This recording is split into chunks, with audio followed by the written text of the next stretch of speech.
Van life is a hashtag that has gained a lot of popularity on social media over the last year or so. Gabby Petito and her fiancé, Brian Laundrie, are emblematic of this trend. They're young, attractive, and Instagram ready. The engaged couple bought a van, redid the inside, and set off for a cross-country adventure where they embraced hiking, the land, and a simple life. The couple left on July 2nd, 2021, and were supposed to be gone for 4 months. But on September 1st, Brian returned home to Florida alone. Now, Gabby has officially been reported missing, but Brian isn't talking. Where is Gabby Petito? When a person goes missing, there's a special kind of pain in the not knowing. I want to tell the stories of those who never came home. I want to tell you the story of Gabby Petito. I'm Kona Gallagher. And I'm Ethan Flick. And this is And Then They Were Gone.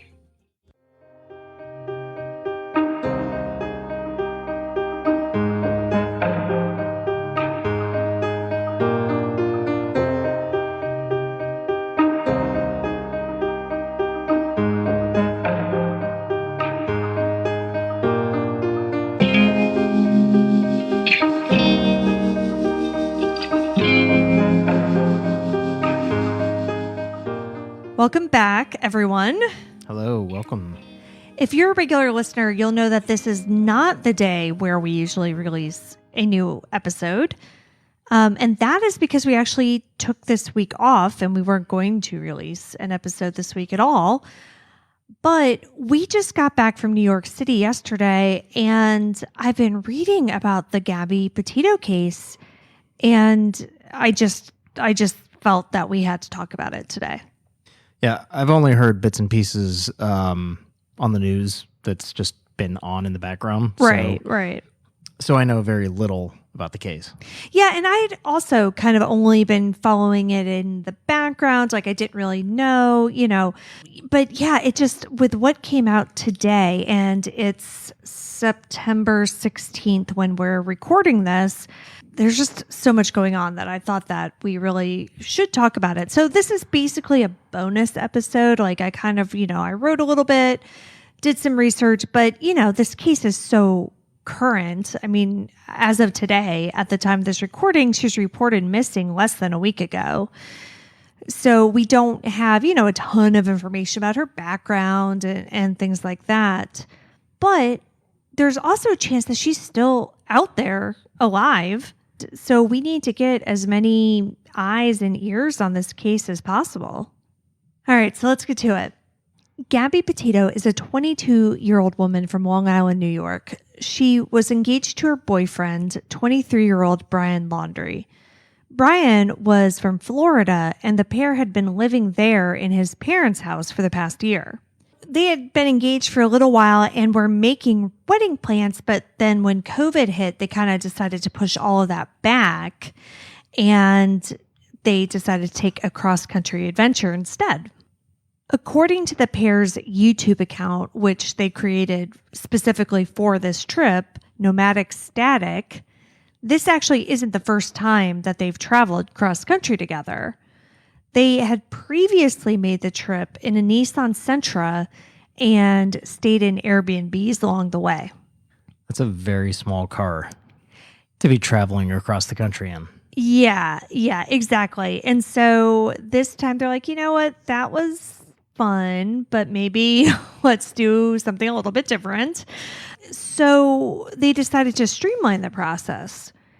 Gabby bought a 2012 Ford Transit van, and they redid the interior to make it more of like an RV type of situation. That's interesting. I mean, it couldn't have been very large inside. No, but I mean, it was enough for two people. Like, they had a bed, they could cook, things like that. Although from what I could see from their social media, they mainly tent camped outside. Mm-hmm. But yeah, it was kind of just a little bit more self-sustained than the original trip with the Nissan Sentra and the Airbnbs and things like that. And, this is, I know you're not really on social media, so you probably haven't come across the whole van life trend? No idea. Yeah. So this is really a thing. And I think it kind of got big during COVID, where people are like, oh my God, we're stuck in our house. What do? We want to go somewhere. And so they're kind of finding ways to go places. And so a lot of people started like redoing vans and things like that and just kind of taking off and working remotely. Is that where you got the idea to renovate an RV? Not exactly, but tangentially, like basically, yes. So it's just like this need that people have had to just kind of get out and do something.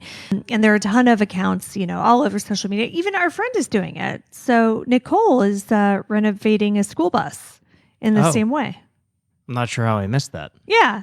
So that's a whole other like subgenre of this called like schoolies.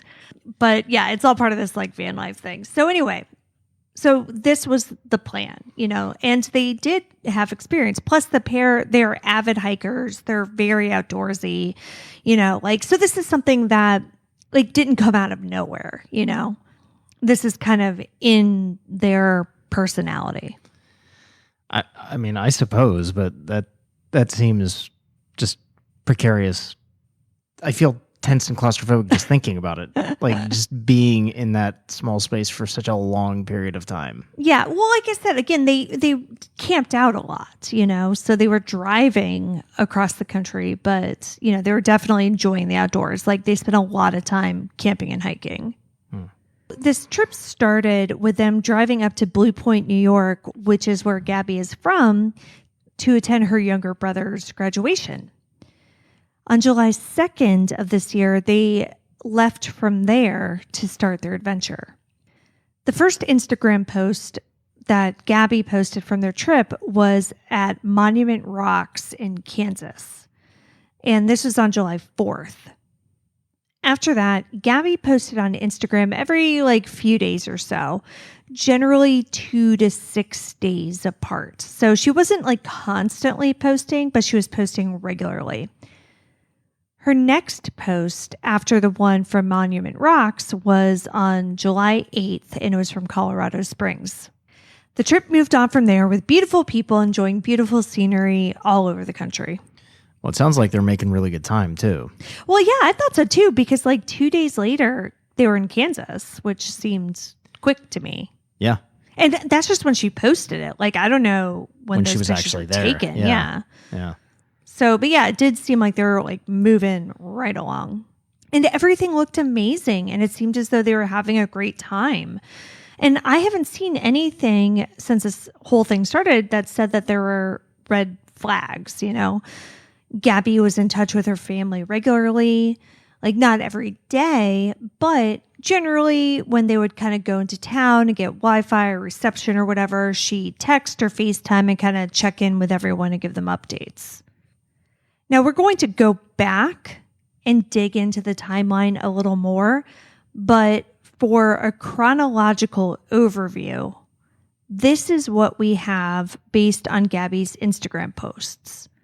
So they left from New York on July 2nd, which wasn't on Instagram, but, we know that from her parents. Right.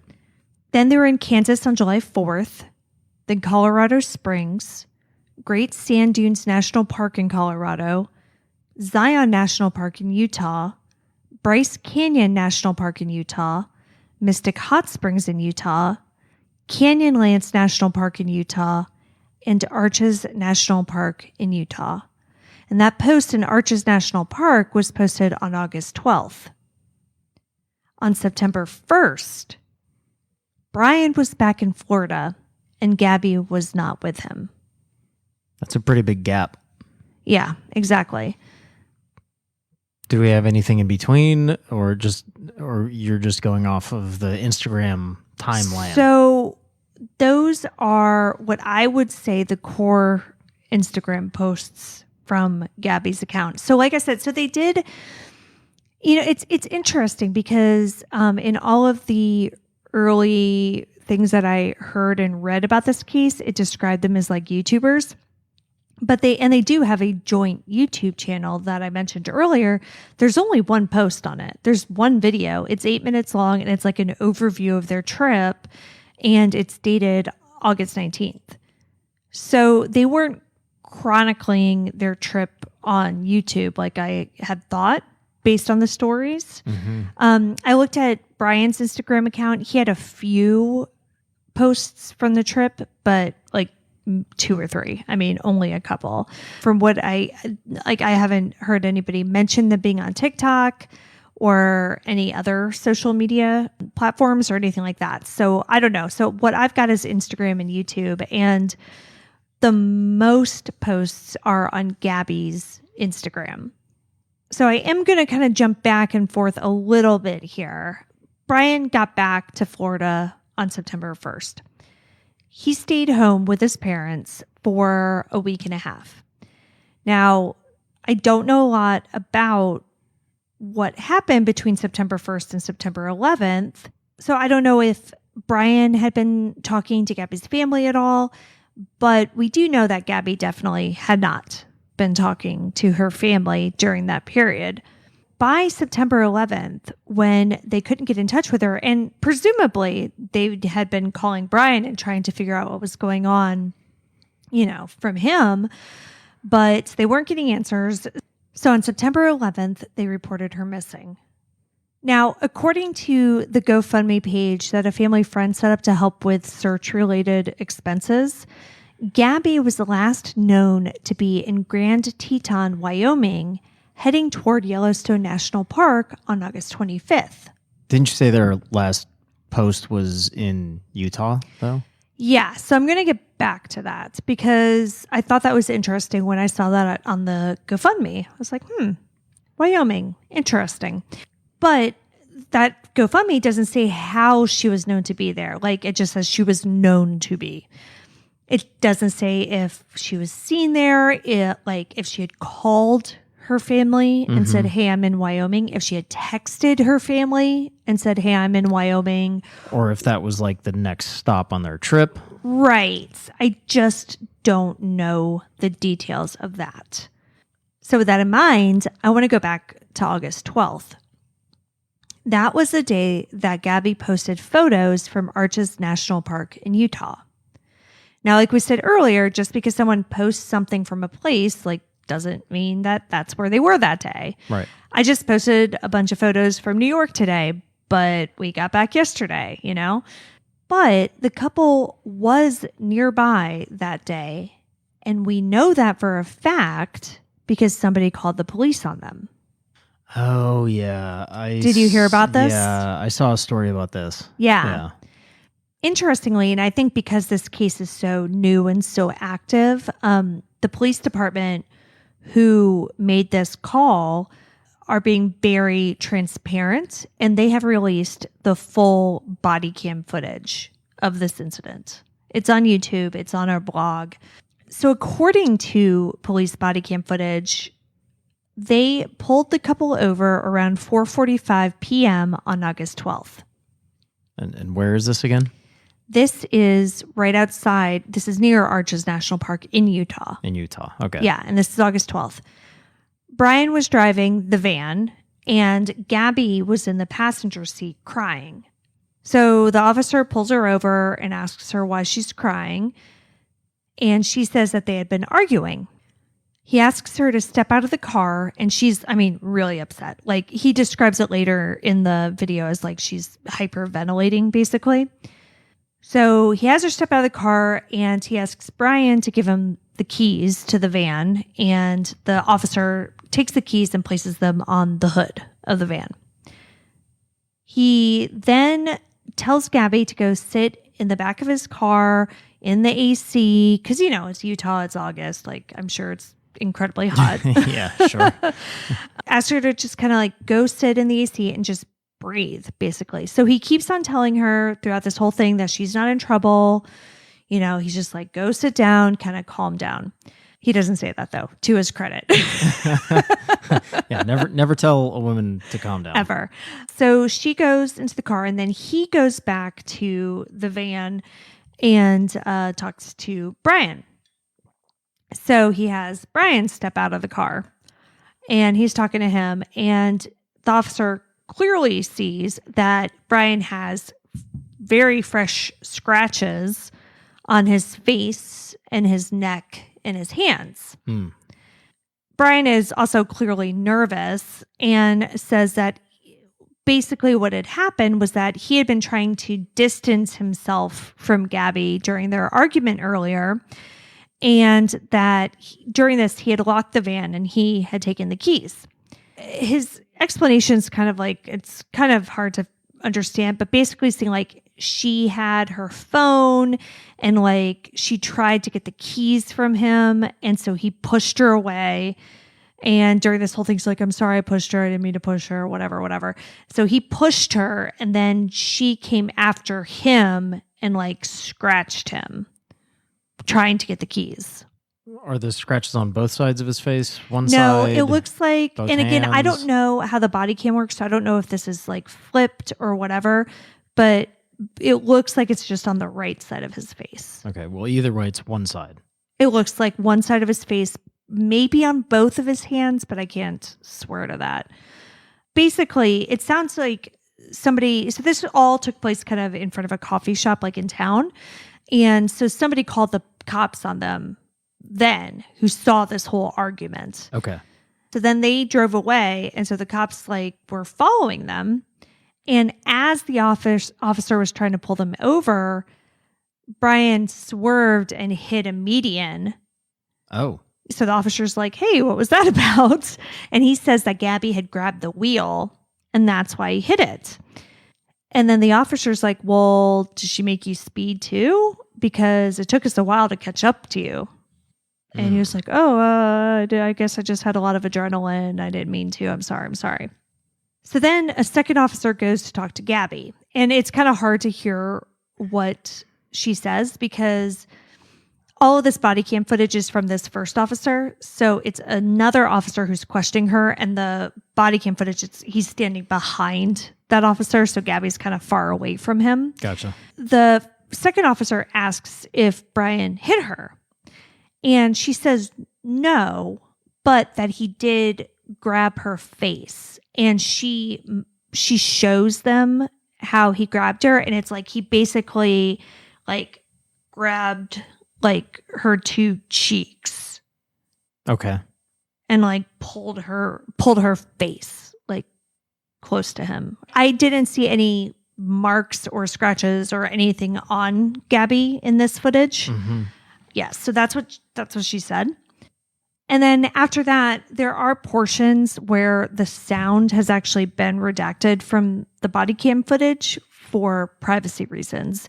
So apparently Gabby starts talking about some of her mental health issues that she says kind of contributed to this whole blow up. Okay. So the police department, before they released the footage, kind of just took that audio out. They like left the video running, but just silenced the audio, basically to protect her privacy. After this, they go back to Brian and, ask for his side of the story. And according to him, basically it was just a lot of little things. And Brian this whole time is like, you know how it is. Like when you're in a relationship, you start bickering. It's not a big thing. It's just a lot of little things. And then stuff just blows up. So they had been at that coffee shop that I mentioned all day from 9 a.m. to 3 p.m. is what he said. Why? Well, probably for Wi-Fi. So, because they were working on this blog, they were working on this YouTube channel, they were working on all this Instagram stuff. And so I think that they were basically working at the coffee shop all morning. Oh, well, that's still a long time to be sitting in one spot. It is, but as somebody who works in coffee shops, like it's not that hard to do. Yeah, I guess that's another world that I don't belong to. Yeah, I know. But yeah, so like I said, it sounds like they had just kind of been bickering throughout the day and it just escalated. Apparently everything came to a head when he like got dirt in the van. He kept on talking about how his feet were dirty and like he got in the van and I guess Gabby freaked out on him, which I get because as you know, when things are going badly, sometimes it's something little that causes you to freak out. We're talking about me or you? Me. Okay. So they started arguing, and that's when Brian says that he locked the van, took the keys, and suggested that they take a breather. So he was like, all right, you go this way, I'll go that way. Let's take a walk. There's plenty of shade. It's like nice out here. Let's just get away from each other for a few minutes. This is the part that is weird to me because he says that he took the keys because he didn't want her to take off with the van. Because he says that he doesn't have a phone. So if she leaves, he's like on his own. And he said, that's my big fear, that she's just going to take off and leave me here. Yeah. But she wanted the keys. And that's kind of what led to that physical altercation, which he described earlier. This whole video is over an hour long. Wow. Yeah, I mean, this was like a very long thing. And so, like I said, it's on our blog, so you can watch it. But the long and the short of it is that neither of them was arrested. Instead, officers told them to separate for the night. Now, apparently, the officer, the first one, he reached out to like a domestic violence organization, and they facilitated getting Brian a hotel room for the night. So they told Brian to go to the hotel. They told Gabby to stay with the van, and they just told them not to contact each other that night.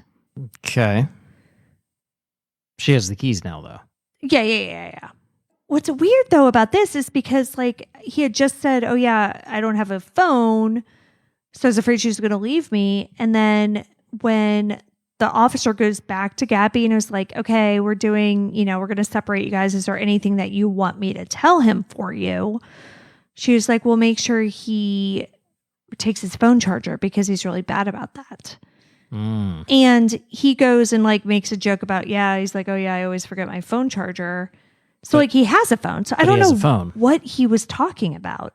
I mean, that struck me as weird, but maybe I misunderstood him. He was very jumpy, like he wasn't making a lot of sense. So I don't know. Maybe he just meant he didn't have his phone at the time. Maybe his phone was dead. Maybe his phone, I don't know. Sure. But that did strike me as odd. Anyway, both of their stories basically matched up. They both basically kind of said the same thing, like this led to that, and like he was pushing me and I hit him, I scratched him, whatever. I mean, the biggest discrepancy is that like when he hit the median, he told officers that Gabby grabbed the wheel. She told officers that she was hitting him, and that's why he crashed. So, I mean, that's somewhat of a discrepancy, I guess, but both of them say that Gabby physically is like the reason why he hit the median. Because of course the officers are like, have you been drinking? Right? Because it's a couple fighting. Right. Car crash. Well, not a car crash, but you know what I mean. And she's like, no, we don't drink. So that wasn't part of it. So they also both said that they didn't want to press charges. They didn't want the other one to get in trouble. So the officers were like, okay, separate for the night and we'll call it a day. Yeah, it's also important to note that not every jurisdiction or not every state has like mandatory arrests in potential DV situations. Yeah. So this may be a case where that was not instituted or was not in place. And that is interesting because so the first officer actually did call somebody, I think, to like get clarification on the rules around that. And he actually told Brian, he's like, this actually doesn't meet the letter of the statute. Right. So I'm not going to arrest her. Right. Yeah. Right. Because in this situation, it seems as though she was the aggressor. Correct. Yeah.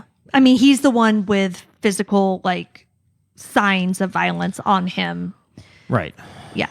And they're both admitting that she scratched him and hit him. So yes, you're right. So like, and that's why the domestic violence organization, like I think got him the hotel room. Right.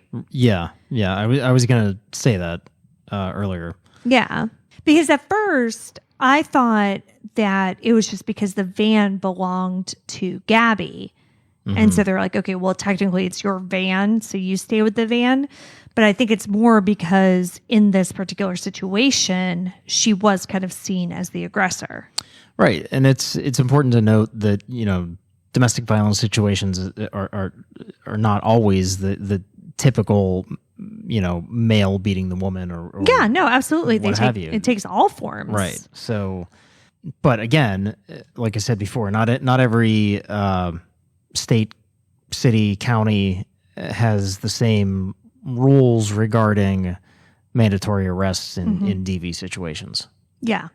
What I will say is I think that all of the officers involved handled this in a very friendly, de-escalating kind of way. Well, yeah, you have to. I mean, you have to de-escalate the situation, right? It's a bad spot to enter into. No, it's a very bad spot. Yeah, and so it did seem, and that's probably why the police department released the footage so quickly. Because sure, yeah, because if they did a good job, and it kind of shows hey, everybody's going to be like, why didn't you arrest somebody in this situation? Exactly. Yeah. Here's the reason why. Right. And I think it's really good that they released the full hour and 15-minute video because, at this point, with Gabby missing, with Brian back in Florida not talking, when the news came out about this incident, a lot of people were like, what the hell? Why didn't you arrest him? Why didn't you throw him in jail? This is your fault now.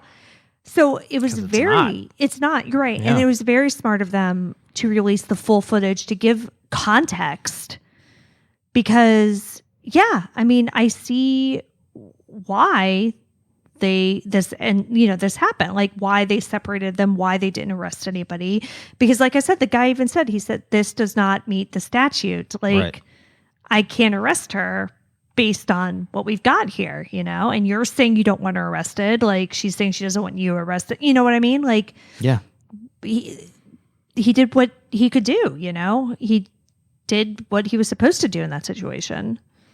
Right. And I'm not a huge fan of mandatory DV arrests or mandatory arrests in general, because it's very easy to write something into law saying police officers have to arrest in a certain situation, but no situation is ever going to fit that specific criteria. Yeah.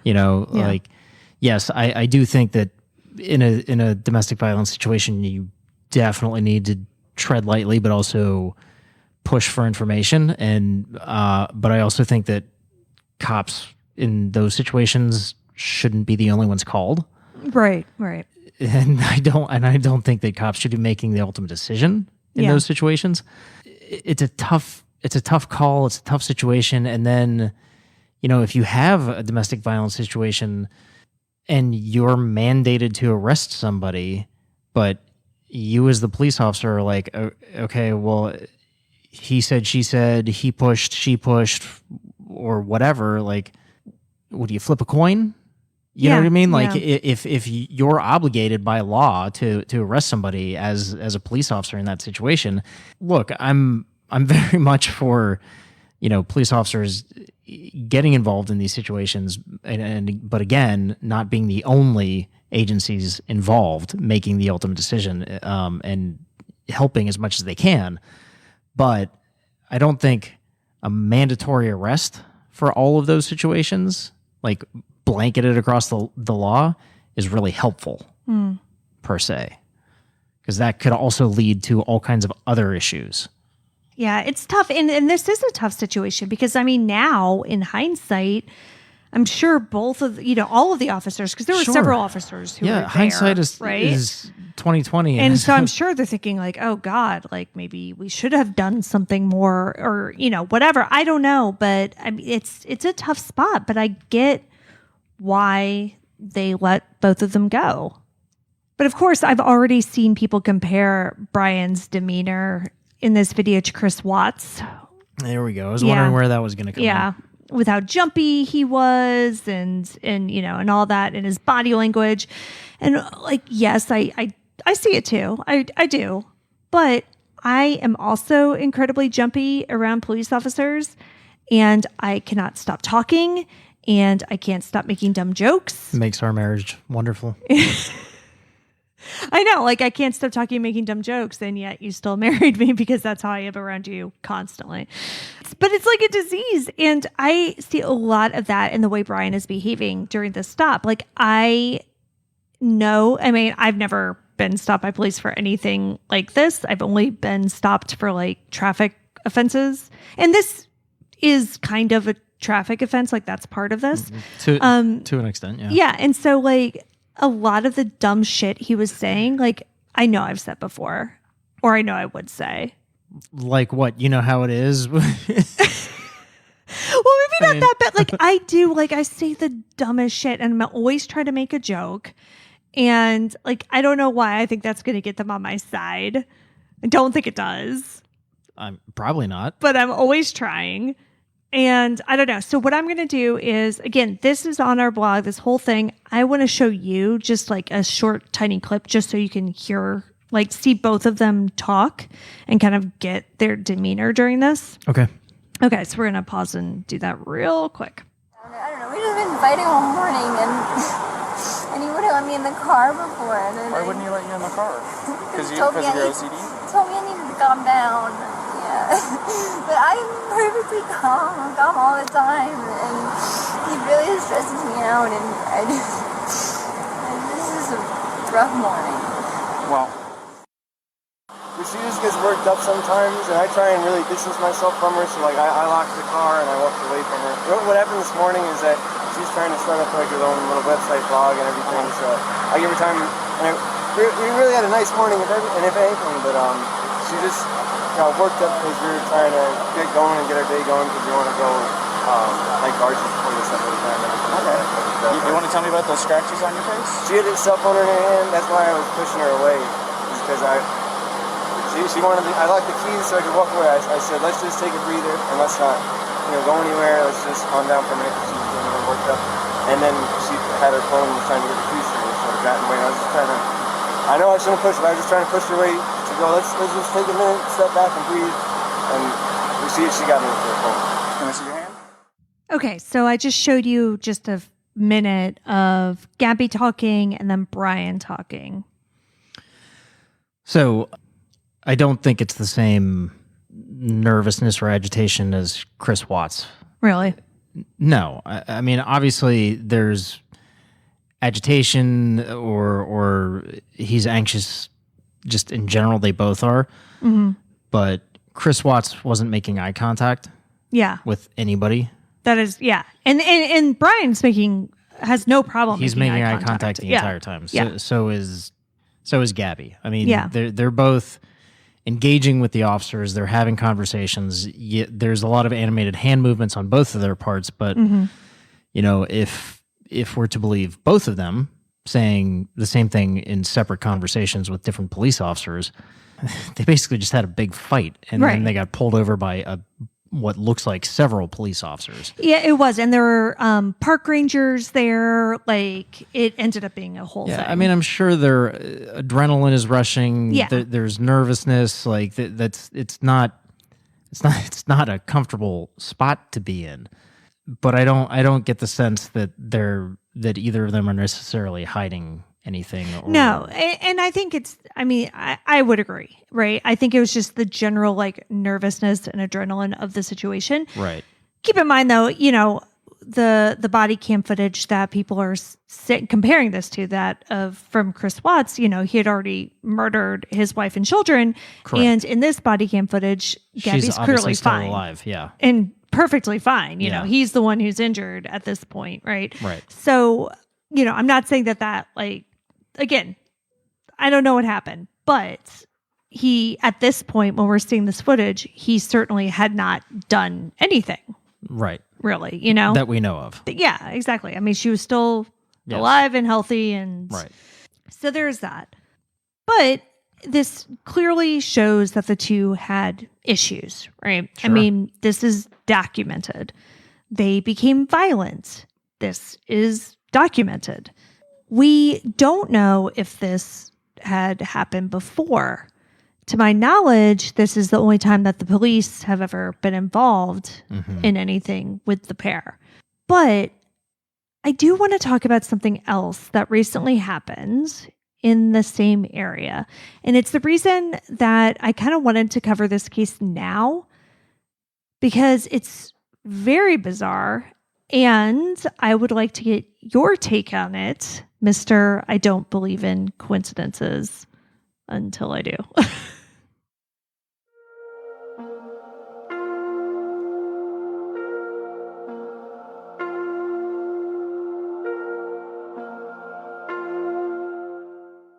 Okay, so this traffic stop with Gabby and Brian happened on August 12th outside of the Moonflower Co-op in Moab.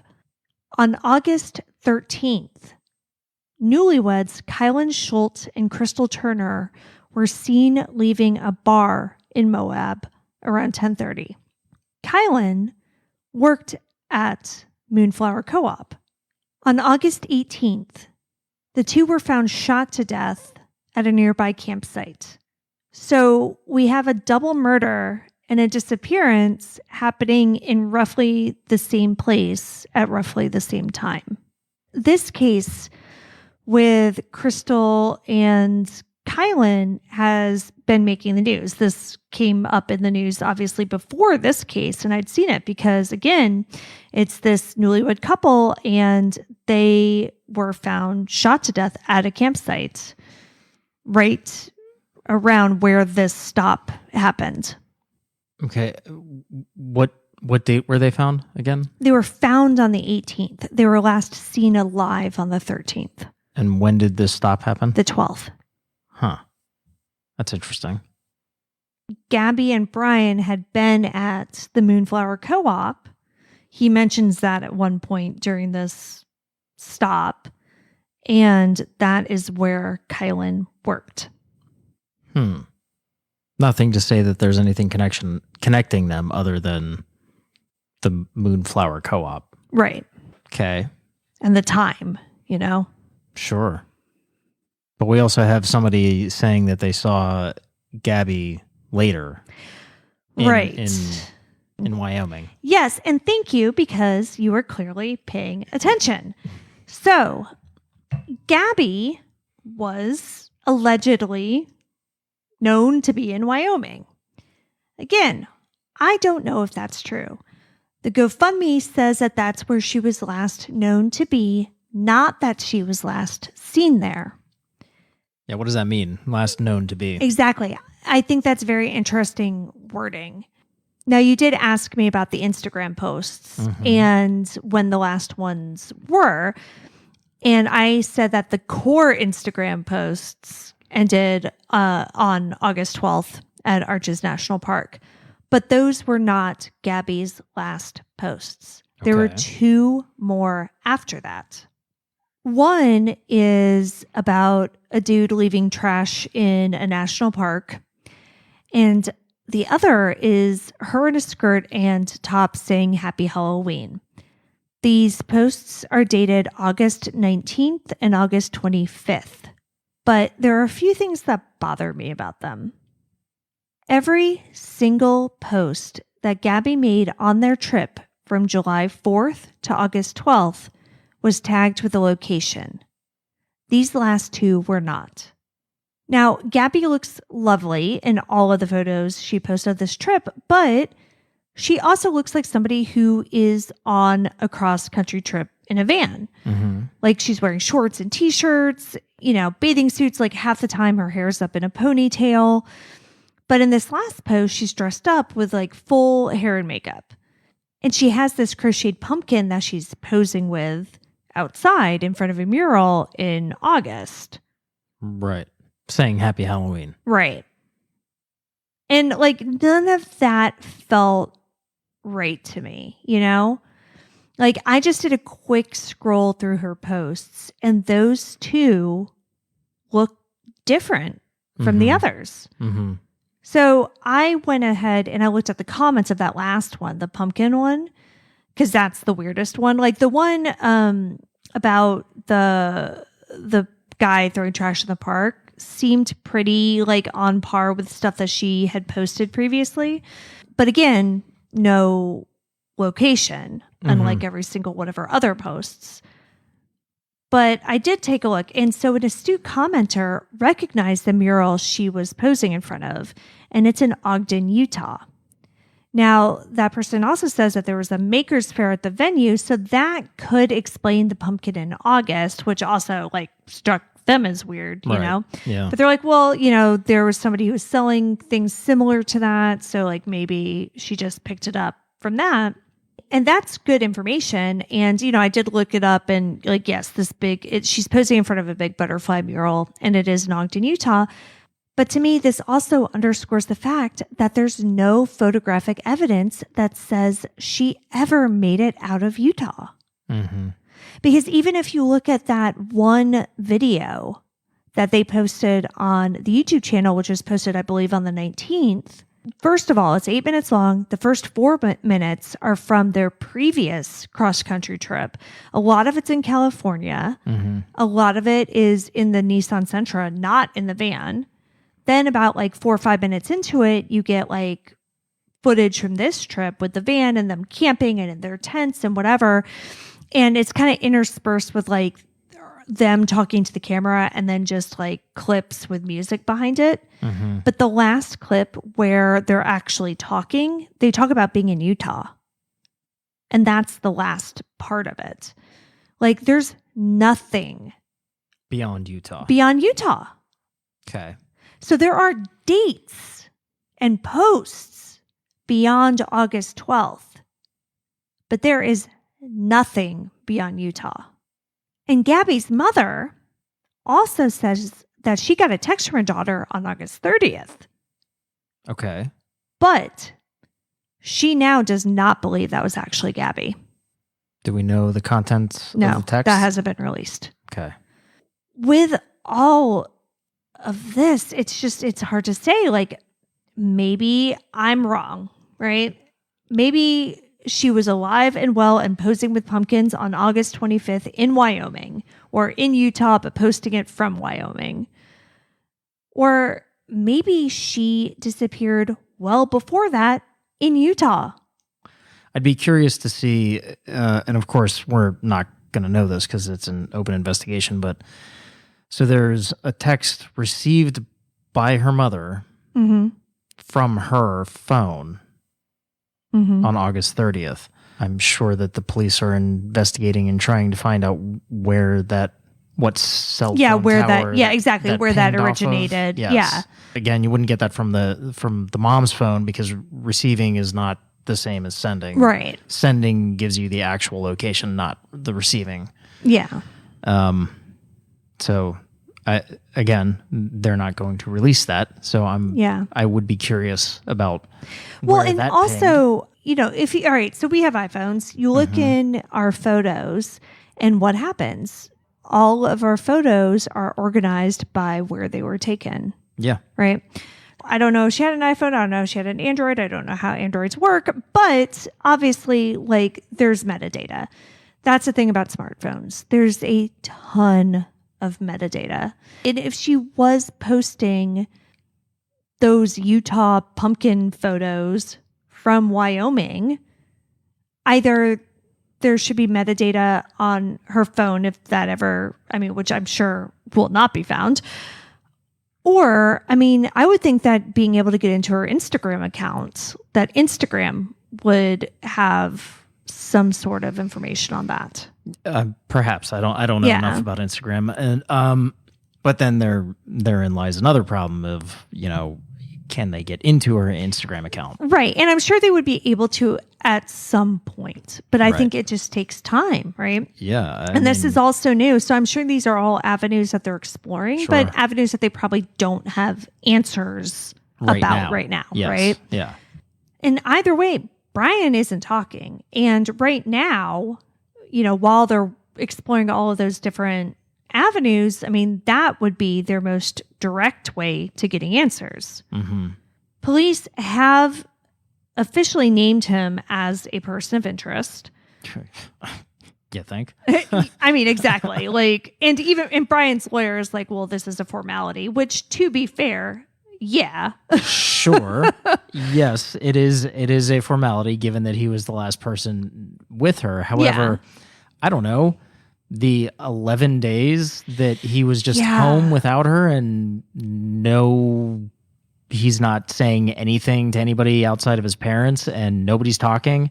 Like, I get if you're trying to cover something up or not let personal information out or whatever, but I mean, you got to look at how that looks. I mean, the optics of that, it's sending the message that, hey, yeah, I killed her out in Utah and I'm just not going to say anything. Right. You know, like in those 11 days that he was home before Gabby was reported missing, when, there was no police involvement whatsoever, Brian's parents got him a lawyer and they basically went underground. So when police did finally come around to their house and knocked on their door, Brian's parents presented them with a letter from the lawyer and was like, yeah, we're not talking to you at all.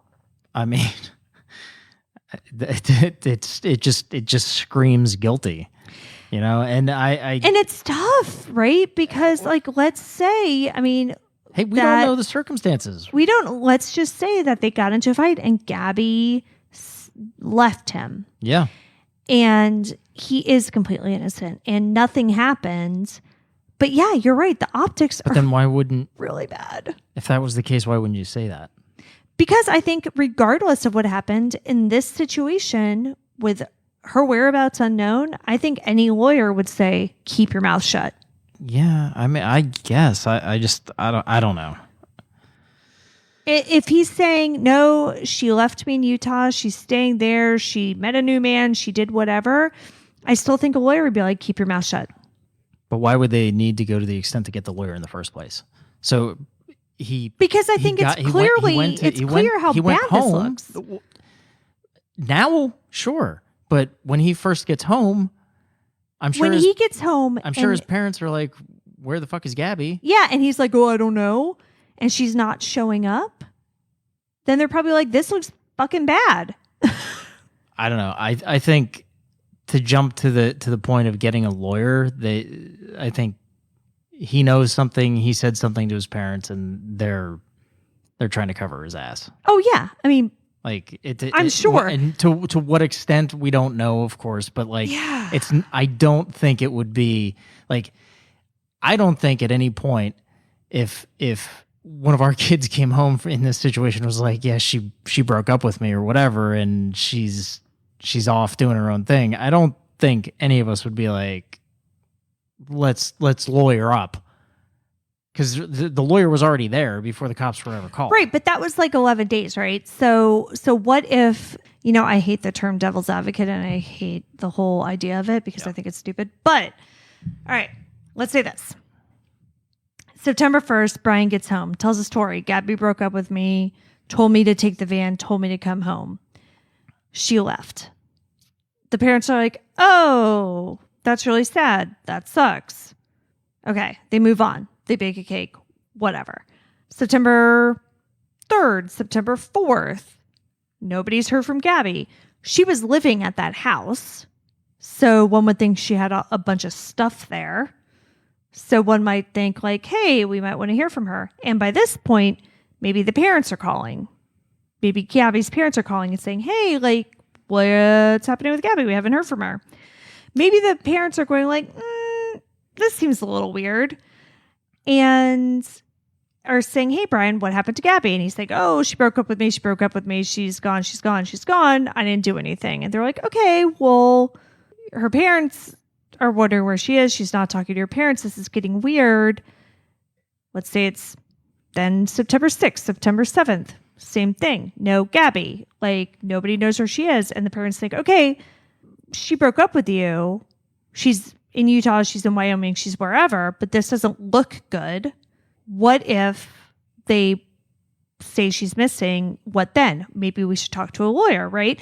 Because I'm sure at that point, Gabby's parents are like, we're going to report her missing, whatever. If they're already threatening that, then I can see why Brian's parents would be like, all right, we should talk to somebody.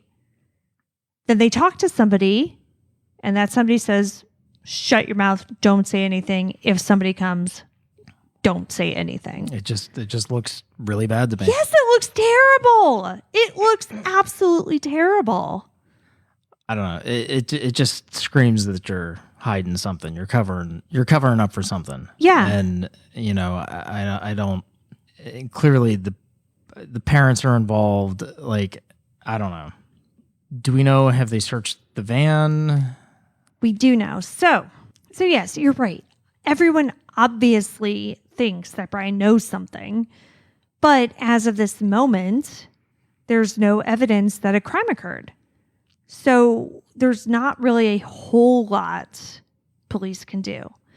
But to answer your question, yes, they did seize the van. And I think they were able to do that because everything that I've read said that it was Gabby's van. Okay. So if it wasn't Brian's van, I think it would be a lot easier for them to seize it in this situation. Yeah, sure. Right? So they are currently performing tests, and, police have made kind of cryptic comments like, oh yeah, there are things that we need to look into further based on what they found in the van, like whatever, of course. Sure. So if they do, or if they have turned up some sort of physical evidence, then obviously, that could change everything. Mm-hmm. But in the meantime, Gabby's family isn't just sitting up on Long Island waiting for this. Like, they're out there searching, and that's why that GoFundMe was started, because, searches cost money, especially when it's across the country. Yeah. So they are currently in Wyoming, from what I understand, but they're generally out west searching for her. So, I do want to put that out there. Like, if anyone was on Gabby and Brian's route in July and August, whether it was in Kansas, Colorado, definitely Utah, or, hell, even Wyoming. Yeah. And you think you might have seen them, like, please go to police. I mean, there's this one Instagram post where Gabby talks about, like, saving some guy from a hiking trail he was in over his head, and, like, it was too narrow and he got stuck. So, like, I don't know if those people have come forward yet. It was the guy and his wife.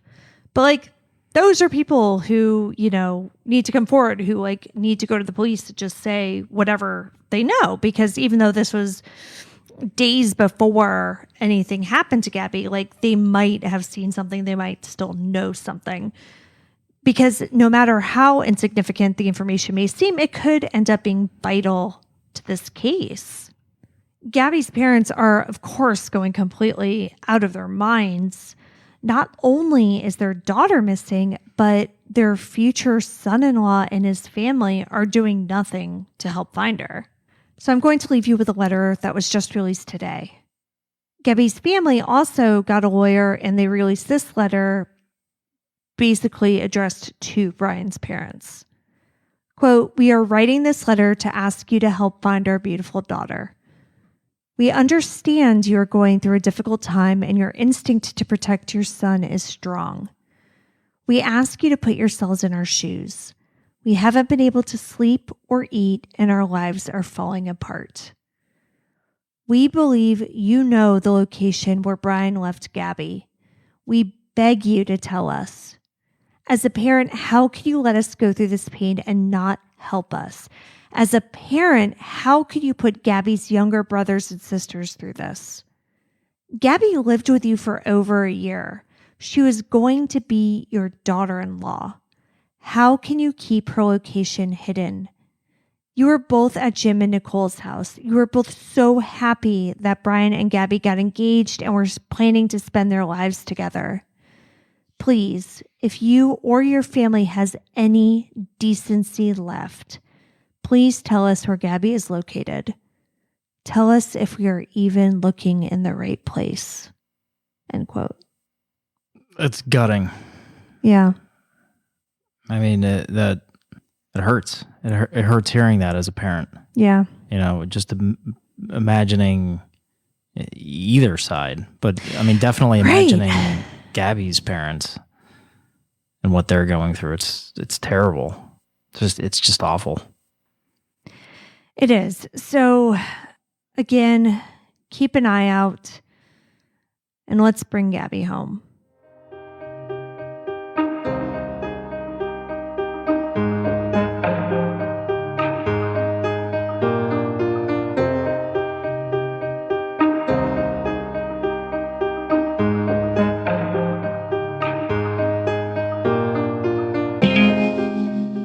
Gabby Petito was reported missing on September 11th, 2021. She was last seen sometime in August in either Utah or Wyoming. She is 5'5" and 110 pounds. She has blonde hair and several tattoos, including a triangle tattoo on her left arm with flowers and a Let It Be tattoo written on her right arm. She has a belly button piercing.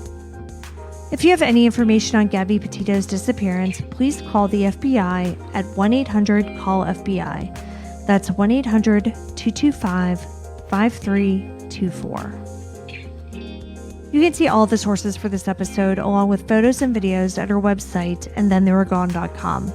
And be sure to follow us on social, and Then They Were Gone Pod on Facebook and at ATTWG Pod on Instagram and Twitter. If you like what we're doing, please subscribe and consider leaving a 5-star review on Apple Podcasts. It will help new listeners find us. And the more people that listen, the more chances we have of bringing someone home. And we'll see you here next week for a brand new episode. See you next week. And Then They Were Gone is hosted by Kona Gallagher and Ethan Flick. All research, writing, and editing is done by Kona Gallagher. Theme music is The Stork by Ketsa. Additional music is provided by Kai Engel. And Then They Were Gone is a Little Monster production. Hey, you can do it!